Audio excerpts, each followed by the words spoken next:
College football nerds got a guest host along with our normal nerdy Josh. We've also got Josh Pate with a late kick, and you can find him on YouTube. It's a great YouTube channel. I got a more in-depth plug at the end coming after this discussion, but do know that the guy is awesome. He's there in Georgia among you Bulldogs, and he's going to talk with us a little bit about our Georgia preview. I want to remind everybody, if you haven't already, please hit that subscribe button. Also hit the like button. That really, people ask us, how can we help your channel grow and help you do some stuff?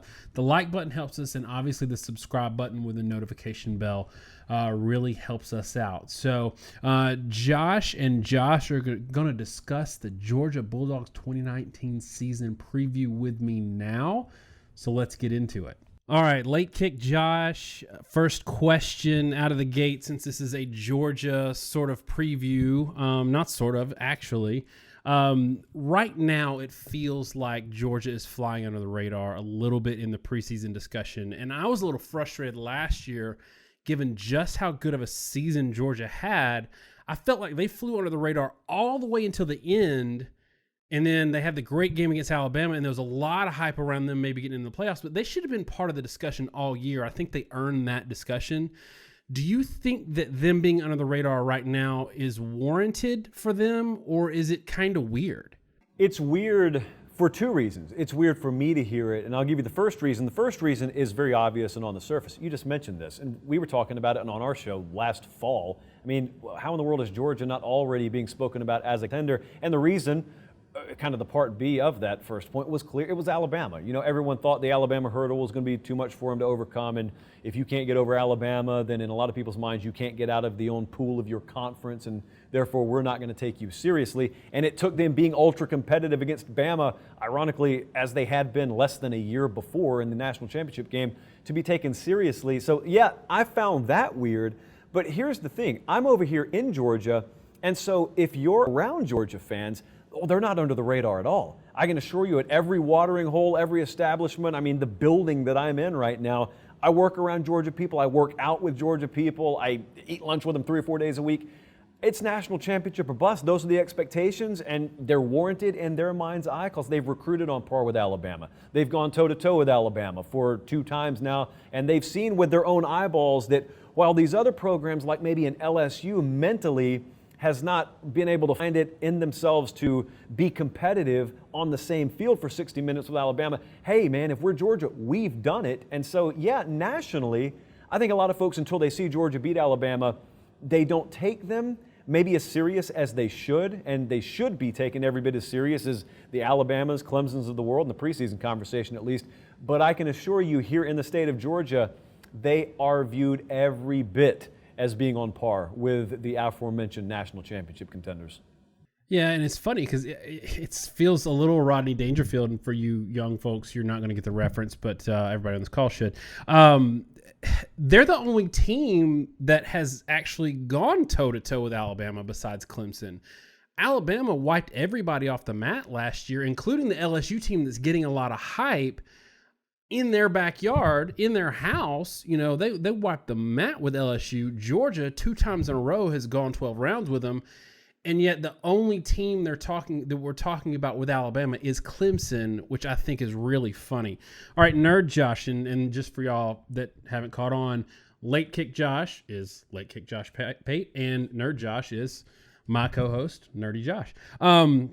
So Josh, last year, not to toot our own horn, but we said in our preseason kind of review of Georgia that they would go 11-1. They drop a game in the regular season because they had a pretty hard schedule, and lose to Alabama in the SEC championship game. That's exactly what happened. That is exactly what happened. We caught a lot of heat for that.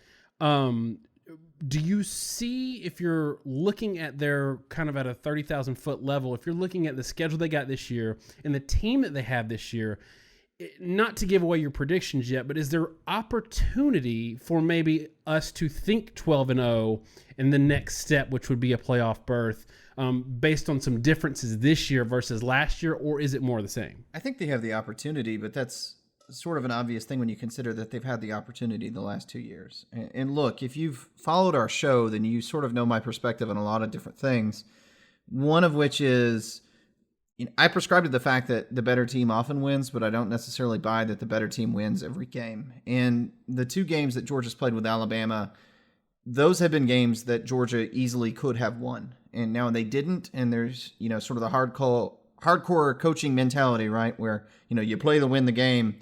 But from a predictive standpoint, when you're talking about where Georgia is this year, the past 2 years, like you said, they went toe-to-toe, but it's a little more than that. I mean, Georgia was in a position to be ahead of the hump. And in my mind, maybe there's something psychological that comes from having lost those games. I don't really view Georgia as the team that lost the title to Alabama and the team that lost the SEC championship to Alabama. I view Georgia as a team that was even with Alabama in those 2 games. So I don't really see them actually all that differently than I see Alabama coming out of those 2 seasons, if that makes sense.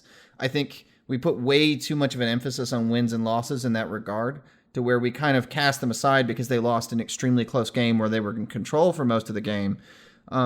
That's just plain silly. And obviously Georgia has a lot of advantages. We'll probably get on that in the call. But I mean, when you start with things like having maybe the best pair of offensive tackles in college football, and they're both returning, that's not a bad thing. You got a really good quarterback coming back. You got a really good running back. There's a tremendous amount of talent. Probably, I would say Alabama's probably more talented than Georgia, but very quietly, Georgia, there's a really good argument that Georgia is more talented than Clemson, and that doesn't get any play in terms of top to bottom depth. Maybe not the starters, but overall across the 85-man roster. So I don't see any reason why Georgia shouldn't be competitive this year.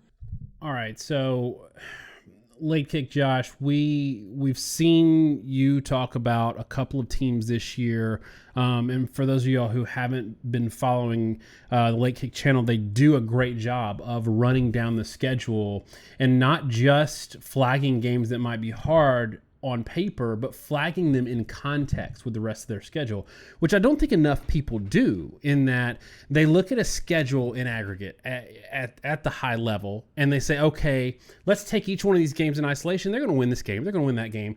Instead of looking at like an Auburn, who has not just a hard schedule, but they have a hard schedule where they have back-to-back, like Texas A&M, Mississippi State, Florida, then LSU, skip a game, Ole Miss, skip a game, Alabama. So, Josh, tell me this, and you've looked at Georgia's schedule a good bit. Is this a situation with Georgia in 2019 where they have a really strong schedule, especially when you look at 2 out-of-conference Power 5 games against Notre Dame and Georgia Tech, then potentially an SEC championship game? Is this a situation where on paper they have a really hard schedule, but because of the way it's laid out, they're really poised to go on a 12-0 run because their hard games are somewhat isolated and sandwiched in between maybe not so hard games? When I first get into 2019 and I just do a cursory glance at Georgia's schedule, I thought what you just said. I mean, they're going to have some tough games. Notre Dame is a very respectable out-of-conference opponent. You got Georgia Tech at the end of the season. Not going to give you much pushback this year, but just in a general sense, I mean, that's half of your out-of-conference slate. So, and you add that onto an SEC schedule. That's very respectable, but you always think in the back of your mind, the SEC Eastern Division has been a glorified pillow fight. And until we have reason to think that's going to change, and Georgia plays in the SEC East, and they're not playing Bama cross-division, no. I mean, I don't view them as on par with having like this Texas A&M Auburn gauntlet of a schedule. But then I dig in, and we've got right now, I haven't rated all 130 schedules, nor will I. I want to have somewhat of a life, but I have done all the SEC teams. We partner with a group called collegefootballunlimited.com, so we have our own kind of in-house proprietary data, just like you guys do, that we can isolate from the rest of the world and try and generate our own models and in some cases, projections. And when we break down a schedule, what we like to do is we like to give each game you play a toughness rating. Just go win, loss, win, loss, win, loss. Everyone does that, and I don't think there's a lot of skill in that, as much as there is rating the difficulty of each individual game. And with Georgia, once I dug in a little bit, I realized, you know, we rate these games 1 to 10. Sure, playing at Vanderbilt, that's a 5 at best. Murray State, that's a 1. Arkansas State, etc. I mean, you got Notre Dame coming in, but it's still early in the year. There are no scheduling dynamics in play. No one's in a letdown spot. No one's in a look-ahead spot. No one is in sort of any coming off physical games type thing. So even that Notre Dame game, it's kind of standalone in terms of its difficulty. But then, guys, when you get later into the season, and I'm talking about maybe post-second bye week, When they play Florida in Jacksonville, we rate that game a 10. We've got Florida rated relatively high. It's a neutral site, quote-unquote game. So we rated that one a 10, but that's during a string of games where Georgia plays 1, 2, 3, 4. We got them playing 4 games consecutively after that second week, rated at least an 8. And that is very, very, very reminiscent of what you would see on an A&M type schedule. But here's the thing. No one in their right mind would look at a Missouri game on the surface, at home no less, and say, that game's an 8, because we're not going to have Missouri rated in the top 10 or top 15, so why in the world would that game be rated an 8? Well, here's why. This is very unusual for Georgia to be in these kinds of scheduling situations this late in the year. This is one of 2, by the way. When they play Missouri will bye. If Missouri's not bowl eligible, if they don't have any postseason aspirations, you talk about a team being in Super Bowl mode, coming off a bye week, while Georgia's coming off that Florida game, and Georgia's got a trip to Auburn on deck. So you want to talk let down, look ahead, you want to talk about all those factors. A team that is normally used to being able to, like you said, space these tough games out, they come boom, boom, boom, and when they go to Auburn, it gets no easier. That game in and of itself, just again, standalone, is a 9 or a 10, but then they got A&M coming in the next week, and I think really something to watch with a team like Texas A&M is it's going to be a classic conversation with a team like Texas A&M once Georgia plays them in all likelihood of rating versus record, or rating versus ranking, should I say. A lot of the rankings aren't going to have A&M that high. In all likelihood, the Aggies have lost some games at that point. But see, if you go by power ratings, for all we know, A&M could be ranked in the top 12 kind of reputable power rating metric out there when Georgia plays them and have 3 losses already. So how much do they get your attention? And so those are the kind of hurdles Georgia has to clear down the stretch that you look back at recent years in Georgia's schedules, that's not the way that their season has ended. So I've got them right now, again, not having rated all 130 teams, I've got Georgia as probably having about the most sneaky, difficult schedule as any team that I've looked at so far. Yeah, and I'm not, this is Nerd Josh just sort of chiming in, but I'm going to agree with that to a large extent. I think the early part of the schedule, as other Josh indicated, it has a lot of isolated games. The Notre Dame game is tough. I don't know how good Notre Dame is or is not at this point. I mean, nobody really does. But coming off Murray State and Arkansas State makes that game a lot easier. Then they get a bye before they play Tennessee, and they get a bye before they play Florida. I think one of the problems with Georgia's schedule this year, though, is you only have 3 games between the 2 byes. I mean, the byes really coulda, woulda, shoulda been scheduled much further out. Really, ideally would have even been later in the season because the early slate is much harder. I mean, everybody has split schedules, but when you look at Alabama and Auburn, they're going to play their FCS game second to last week of the season, and they do that for a reason because you need as much of a bye as you can late. And Alabama and Auburn both usually have byes late in the season. Alabama's is before LSU. Then they're going to have the SES game before Auburn. At that point, you're talking about LSU or bye week LSU, Mississippi State, essentially bye week Auburn. So they're trying to get as many of those breaks as they can at the end of the year. That's going to be the difficult thing for Georgia. I mean, you're already beat up. It doesn't matter who you play by the middle of the season. And that run of Florida, Missouri, Auburn, Texas A&M, and Georgia Tech is tough, particularly the 4-game stretch in SEC play. We can go back and forth on how high we are in Missouri or Texas A&M, but I completely agree. It does make it much more challenging because of how the schedule's arranged. Texas A&M is not certainly an easy draw from the West. I don't think they're going to be nearly as good as LSU was last year. But you also have Notre Dame rotating on. So this is one of the more difficult schedules I think Georgia's faced, and particularly due to the fact that a lot of the better teams are at the end of the year. I do think it's going to make it a lot more challenging, particularly if injuries hit. And just to jump in right quick if I can before we move on here, what you guys want to do. This is also a stretch, since it's a 2-bye year, so most teams out there have 2 byes. It's important when we rate these schedules and start breaking down these schedules, how many of your opponent's byes are accumulated on your schedule. Now, I've heard this stat thrown around a lot. Everyone realizes 1, 2, 3, 4, Georgia plays 5 teams coming off byes. Okay, well, that's one thing. But understand, it comes in a string, 1, 2, 3, 4, 5 out of Georgia's 6 opponents consecutively at one point are coming off a bye when they play Georgia. And here's the most important part of that. That string of Florida, Missouri, and at Auburn, All three of them off a bye when they play Georgia. Now, Georgia's off a bye when they play Florida. They're not off a bye when they play Missouri, and they're not off a bye when they go into Auburn. So again, a lot of these 12-0s, like we talked about at the beginning of this conversation, they're just being thrown out there. Everyone views Alabama and Atlanta as the starting point for Georgia this year. It's like it's a given they're going to get there. And I was at SEC Media Days this past week, and Kirby Smart, to his credit, he was constantly having to stop people and saying the key to beating Alabama is getting back to being able to play Alabama. By no means is that just supposed to be some assumed, or should it be an assumed starting point. This is not a situation where you make a certain amount of progress in 2017 and you hit the pause button and you get to start right back there in 2018 and then, okay, got the SEC championship against Alabama again, so we'll hit the pause button, and when we come into 2019, it's just we're going to mow through this schedule. Nobody will have adjusted to us. No one's changed anything. No one's spent their entire offseason in these greaseboard X's and O's clinic sessions focusing on us for 16 hours a day. We're just going to do what we've always done in the East, and our starting point for 2019 won't be until December.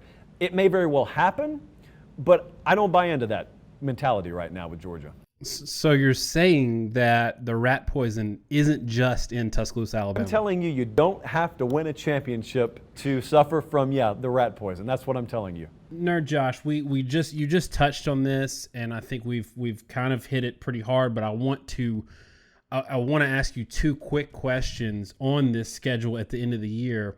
One, because they do have a lot of these in a row at the end, and they don't get that break, and they will have a high-ranked S&P Plus strength of schedule. We use S&P Plus because some of the other ones we've explained we don't love very much.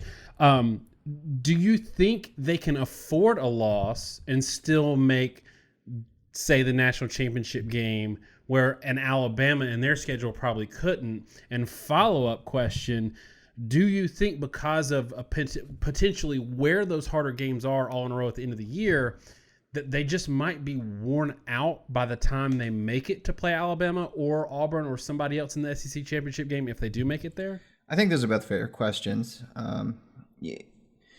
When you talk about schedules and scheduling difficulty, something we've kind of preached on, and you talked about S&P Plus, but one of the big things we talk about a lot is strength of schedule metrics and what they mean. The question isn't how difficult is your average game when you're trying to make a playoff. The question is, how likely are you to lose to? And a lot of the metrics like Sagarin is designed to show how difficult it is to make a bowl game. That is computationally what it shows. And if you played 6 elementary school teams and then you played Alabama 6 times, every team in the country is going to make a bowl game, even though very few are not going to go 6-6 with that schedule. Georgia has the kind of schedule this year, I think, where if you look at the average difficulty of the opponents, it's not that bad. But if you look at the difficulty in terms of sort of consistency of how good they are, it's worse. So why, what am I trying to get across with that? I've always been curious how people take schedules like this, because they don't play LSU, they don't play Alabama, they don't play a Clemson. You can look down their schedule, and I think there's a solid chance that there's going to be a whole bunch of top 25 teams, and there may not be anybody that's top 15 on that schedule. And sometimes I think that kind of gets, in some metrics, in some ways of looking at it, that's a weak schedule because you don't play elite teams. In some ways, it's going to be considered a very hard schedule. I would actually, ironically, compare it to a Notre Dame schedule. Lots of really good teams, not a lot of super elite teams, but they're good enough that it feels like a Big 12 schedule too to me, where there's not a lot of really low floor teams, and there's a lot of good but not elite. Right, and so that's a big factor, because at the end of the day, it doesn't matter how hard it is or isn't. What matters is how hard the playoff committee thinks it is, and that sort of gets to the second point. The difficulty of making the playoff is always determined, one, by how everybody else does, and two, by how you do. But it's really more one than two. If you go undefeated, you got a pretty good shot of making it in. If you're in a Power 5 conference, particularly the SEC, you're going to get in. But outside that, which is the only reason you have a hypothetical, it's more determined by everybody else. And the notable thing for Georgia is, in your scenario where they drop a game in the regular season, do they get in? Yeah, I think they absolutely do. Why? Because they're still going to have to beat the champion from the West.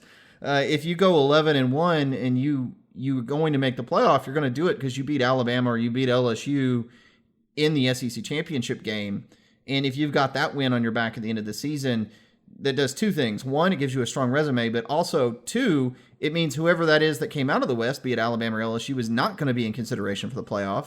So at that point, you're looking at probably Clemson, probably the Big Ten winner, then maybe the Big 12 winner or the Pac-12. But I have a hard time believing that the other four conferences are all going to end up with some team that's ahead of an 11-1 Georgia with a win over an Alabama or LSU that's going to be a top 10 team in the SEC championship game. So I absolutely think they can drop one just because of how that's going to make things play out across the nation. All right, Late Kick Josh. On our show, we talk a lot about how there's a dearth of external data points, and we hate the fact that we actually hate the 9-conference game schedule, and we don't want the SEC to move to it. We would prefer everybody do 8 conference game schedule and mandated 2 out-of-conference Power 5 games, and we'd have a lot of data to know whether or not your end record was clean because you circled the wagons back in a weak conference, or that your conference was really strong. You went toe-to-toe, against other conferences and won a bunch of games, and you still came out clean.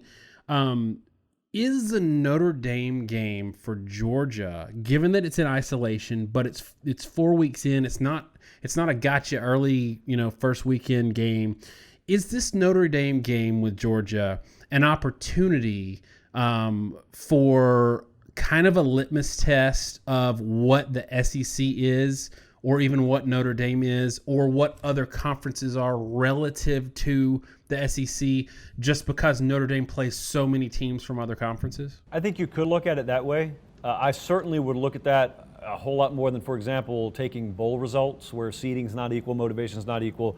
But when you look at the Notre Dame-Georgia game, I think that the side point for Notre Dame is that you can't just look at this in a vacuum. I think with Notre Dame, you have to take into consideration not just what happened against Clemson. You could even go all the way back. If we're not talking about quantifying something, we're not talking about spitting out a number here, we're just kind of framing the game, which ultimately may end up mattering on the field. What happened to them the last few times that they've played teams, the South, basically. These are the teams that you have to beat. These are the teams you measure yourself against. Georgia's one of them. Bama's one of them. Clemson's one of them.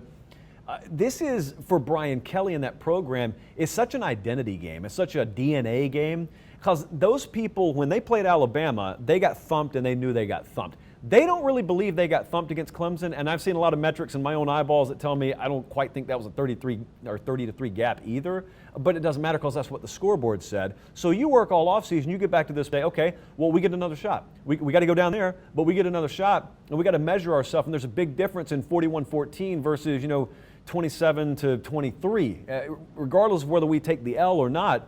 But with Georgia and on Georgia's side, I look at it, and in the grand balance of things, I mean, there's something to gain for Georgia there, and there's something to be gained in an early season primetime marquee win and, all the window dressing and everything. But there's a whole lot more. You guys may agree or may not. There's a whole lot more to lose here. Because if Georgia were to lose here, then you get into that conversation later in the year. We think we know the SEC is going to be ultra skilled this year, and you're going to have multiple high-level teams. But what if there's a car wreck? And, what if you have one really good team flying high like Alabama, let's just, for example, say, and there's a lot of other just 3-loss trash all over the place, and you got Georgia trying to wade its way through it, but you've got that early, I don't want to use the term albatross because it's a quality loss if that exists, but you got the only time you even tested yourself out of conference, unless Georgia Tech shocks the world, the only time you tested yourself out of conference in your own building, you lost. And then your quality wins you're trying to present to us, I'm trying to think along with the humans on the playoff committee in this potential car wreck scenario. The only other wins you have to show us here are against a bunch of teams that, why is this supposed to impress me? South Carolina 5, A&M's 8-4. Why is this supposed to impress me? Florida is a 2 or 3 loss team. Why am I supposed to be impressed with this? The only time that we really got to look at how you'd fare outside of that bubble that you live in down there, you lost. So, we can throw around all these scenarios. A one-loss Georgia, just like you guys, I still think they're in, but crazier things have happened. If they sit there and lose to Notre Dame, who knows how that's perceived? Because we don't know what December is going to look like. It's not just in a vacuum. When these kinds of games are, there could be all kinds of unforeseen ramifications there. All right, so we want to be super respectful of the late kick with Josh Pate's time. It's not just him, by the way. He's got people behind him making the magic happen. It's not just a pretty face talking about sports. We kind of appreciate that there's people behind the scenes. So when he says we on his show, he really means it. When I'm talking about myself and I say we, I generally am just talking about me. Okay, so it's a royal week. Late kick, Josh. I know you've got your own kind of maybe not wanting to give away what you predicted on your channel. Are you prepared to give a season prediction for Georgia here, or do we need to wait for something that's posted on your channel? We'll have a grand prediction, if you will, later in August. But what I can tell you, we put this video up on our channel there on Late Kick YouTube last week. When we did our schedule analysis for Georgia, we included with that the 3 typical record projections you see, the best, worst, most likely. And whereas I went into that little practice thinking that it was going to be a surefire 11-1 most likely, we ended up at 10-2 most likely, which again surprised even me. But I remove all the bias and all the gut and whatnot, and I go into that thing and I strictly go by the protocol. And I think a lot of it, like I told you earlier, stems from the fact that we've just got Georgia's schedule rated much tougher than I think most other people do. That may not come to fruition, and if it doesn't, certainly the ceiling on this team's undefeated. I don't think anyone denies that. And we only had the floor at 9-3. Now that's, notwithstanding injuries. Critical mass of injuries happens, all out. But we had Georgia at 10-2, and so I don't know what that means in the East, because what we don't do is I don't put up someone's schedule and just go win, win, loss, win, loss, win, loss. Like I said, I don't think there's a ton of skill in that. I know it's really fun, but we around here, we like to do the individual game ratings, aggregate those into 4 different clusters of ascending order based on difficulty, and then on average per 100 season simulations, what percentage of each cluster of games do you win? Georgia 10-2, which again surprised me, and it didn't make me very popular, but I see you guys all the time. When you do your videos, one of the best things about this channel is you say, we want to hear from you in the comments section. Don't just tell us we're idiots. Give us data. Give us some really, really good supporting arguments behind your disagreement. And to be honest with you, I haven't seen anything in my comment section yet that's really wholeheartedly changed my mind. It's interesting. We've talked about this whole time and not even mentioned the fact that Georgia's replacing coordinators, which I think is a big thing to look at. I like the fact that they've got sort of 3 easy games to start off. No offense to Vanderbilt, but you know who you are. All right, so Nerd Josh, why don't you go ahead, since this is our Georgia kind of preview show, why don't you go ahead and give us your prediction for Georgia this season? And we'll go from there. Sure. So I guess just to sort of get it out of the way, I probably think they're going to be 11-1. I can't point to where it is. I'm very much with the other Josh here that I hate pointing at a board and saying win, loss, win, loss, win, loss, because that's not the way things work in reality. And something I saw one time with Greg McElroy doing, I forget what it was. He picked Arkansas to beat Alabama one year, which was kind of comical because of how bad they've been over the past few years. But his point was, look, I think they're going to go in 11-1 and lose to somebody. I don't know who it is, so I threw a dart at a dartboard, and this is the team I picked. And that's kind of where I'm at with Georgia. I think they probably have a 90% or better chance of beating every team on the schedule. But if you've got a 90% chance of beating 10 teams, that means you're going to lose 1. And that's pretty much where I have Georgia. And I'll give 2 things to note. One, something we haven't talked on at all in the show, I think with good reason, because we don't like taking too much from it, is the Georgia-Texas game. One, I'll note that our model had that being a 6-point game to start with. We thought it was going to be quite competitive because of how the matchups worked with Georgia against Texas. We did think Georgia was probably going to win, but we didn't think it was particularly a landslide, and we very much flagged it in our preview show that we thought that game was going to be close. Because of that, the point there, I don't think something was shocking at it for me with the Georgia-Texas game and how it went. That was a game that had a lot of bad breaks from Georgia early. That's all it took for them to lose the game against a team that I think was just a better opponent than a lot of people realized. But the second thing I'll say with Georgia, the concern they had last year, they were elite across the board in, if you look at rushing and passing, offense and defense, they were elite throwing the ball. They were top 4th in S&P passing. They were 1st in S&P pass defense. But running the ball, they may have been 10th in the country in rushing S&P, but they were 53rd in rush defense. There's a lot of retooling on that front 7. I think that leaves some opportunity for teams to sort of get an advantage. It's what we saw last year in the LSU game where they got pushed around at the line of scrimmage when Georgia was on defense, and that really kept them on their heels the entire game, threw them out of their game plan. I don't see a reason why that's necessarily going to be solved, and because of that, that makes me think that they're going to have the opportunity to have a bad day, and anybody in the passing game, I don't care who you are, can have a bad day throwing the football. We see it all the time in the Big 12 where they score 10 points from some team that averages 60. And if you can't stop the run, then you've got to be able to score, and you can end up losing a game that you shouldn't otherwise lose. I think that's probably what's going to happen to Georgia. I don't think it's going to reflect how good Georgia is as a team, but they're going to drop some random game, probably to a team that we don't know how good they are right now, end up 11-1, and again, get to the SEC championship game. I still don't think they beat Alabama more often than not, but that doesn't mean they can't. You know, I thought about this all week, and 11-1 was where I was landing on, but now I'm looking more at the schedule, and I'm gonna go against kind of y'all's observations for one reason. Georgia's one loss last year before Alabama was against a team that was more physical than them, or at least capable of being as physical as Georgia. And Georgia is, to me right now, like a 2008, 2009 Alabama with a far better quarterback, in that those Alabama teams, they punched everybody in the mouth. And when they got punched in the mouth, it was a shocking kind of reality to them. And that's what happened in Georgia last year. Look at the three teams that beat them. Texas, only team in the Big 12 besides Iowa State that plays defense. Very physical at wide receiver, and that's kind of where they lost. Alabama, they punched Alabama in the mouth early. Alabama ended up being physical enough to beat them, and then LSU just out-physicaled them the whole game. I don't see a team on this schedule, because they drop LSU off this year, I don't see a team on this schedule that can be that kind of team for them.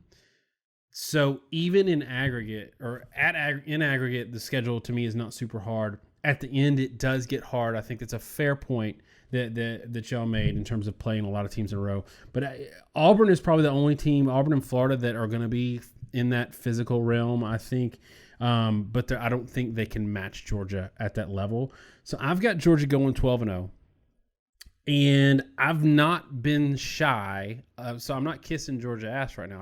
I've not been shy about pissing Georgia fans off. I've done it a lot. I've done it for 4 years now. I've got them going 12-0. I do think they lose to Alabama. I think they are on par with Alabama, but I think they lose to Alabama because of what y'all talked about, in that they have a meat grinder to end the year. And kind of unfairly, it really is unfair that Alabama gets that FCS bye week. I think it's not unfair if all SEC teams have it.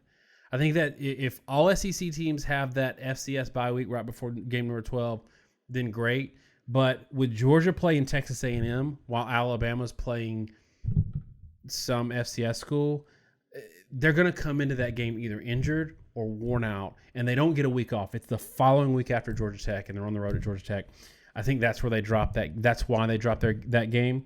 12-0, losing the SEC championship, and I think Georgia fans would obviously rather have 11-1 and winning the SEC championship. All right, last thing before we wind this up, late kick, Josh.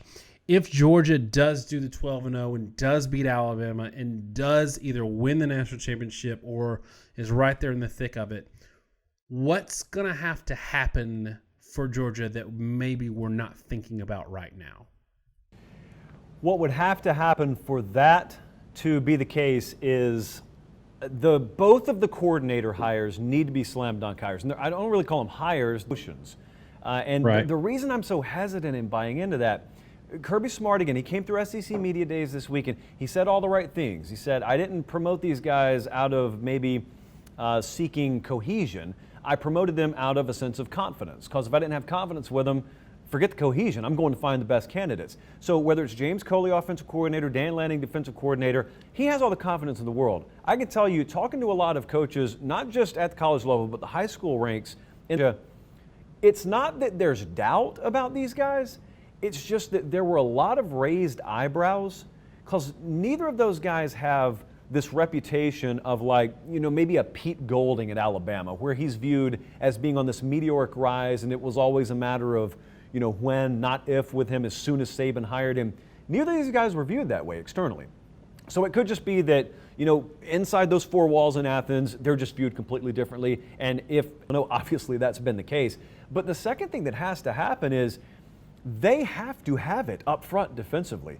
Listening to Kirby Smart throughout the spring, I was really close to the program, went to the spring game, and listening to him talk, wide receiver was a concern for him. But also, there's genuine concern with the ability of their defensive line. In reality, it's going to come down to about 2 or 3 games for a team as good as Georgia in any given year. It's going to be a 4-quarter knife fight, and it's going to deal either way, and you're going to have to get critical stops on third down. And right now, at least going into the summer workouts, I didn't sense from Kirby Smart that he viewed his unit, that defensive front, albeit talented, but we're not comparing them to the 95%. We're comparing them to the other 5%. I don't think he thinks they're on par with the Alabamas of the world or the Auburns of the world or the LSUs of the world. And he knows, outside of every other position unit being checked in these stellar recruiting classes they've had, hit grand slams. They've hit doubles recruiting defensive linemen. And they got to hit grand slams if they want to compete and ultimately be able to control games like Kirby Smart in an ideal world would be able to control them. So coordinators have to be slam dunk hires, as it turns out. And that defensive line really needs to coalesce and become this unit that I think is greater than the sum of its individual parts, I'd say. If those two things happen and health is not a major factor for them, and that wide receiver unit does indeed end up living up to the billing of a lot of those true freshmen and maybe the one transfer coming in, I think that's the formula. That's the path for Georgia to go 12-0. Maybe that, along with the schedule, not being nearly as difficult come December when we look back as I think it will be sitting here in July. All right, y'all, that's our Georgia preview for 2019. And again, I want to thank, obviously, our guest host, Late Kick, Josh Pate. His channel is The Late Kick with Josh Pate. You can find it on YouTube. The link will be in the description. And this guy is crazy about live shows, and he's crazy good on live shows, far better than us. So if you want that Sunday night or midweek live, college football snack, they're going to be there to serve you up.